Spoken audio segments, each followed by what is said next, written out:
Hello there, YouTube. I'm starting a new series today with I've already done one pass at this video, which failed. The footage is useless, basically.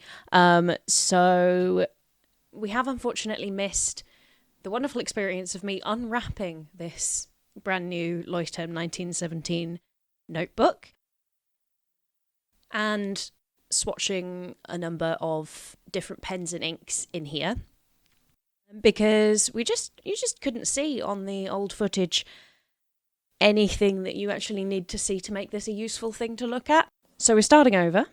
I've used the final page in the notebook as a little pen swatching page. I've just got the pen guide under the page there to try and keep my lines straight. This is an A5 blank paper Leuchtturm 1917. I picked it up at TK Maxx for £6. I was kind of worried about starting in this because I have heard that they've got issues with maybe inks bleeding through or ghosting.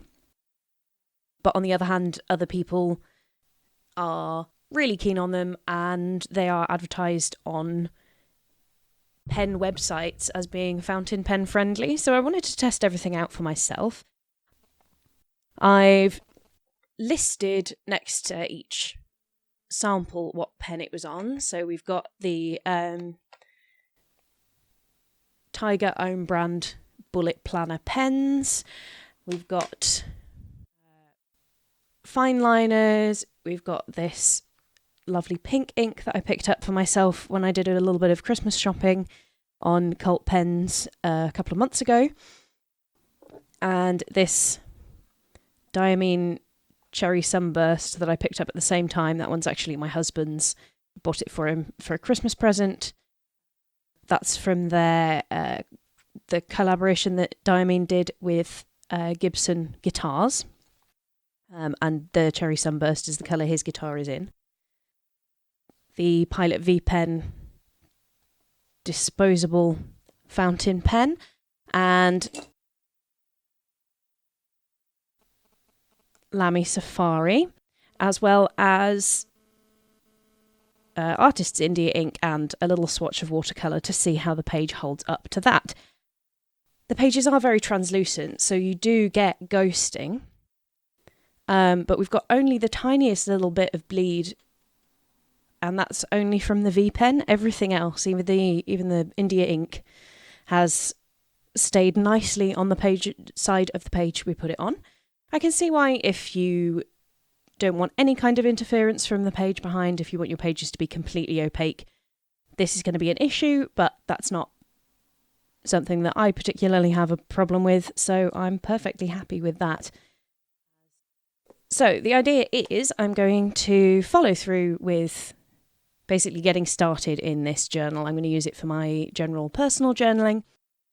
Currently, I'm doing that in a notebook from Flying Tiger, which is about the same size. I think probably slightly fewer pages, but not many fewer. We're expecting to be in this for a while because I don't journal very intensely. I'll write maybe once a week on average.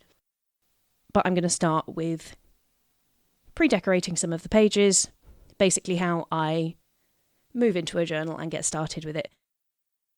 I've got some new kit to film and record these, trying a few things out with the setup, which is why the first pass at this video was such a complete failure.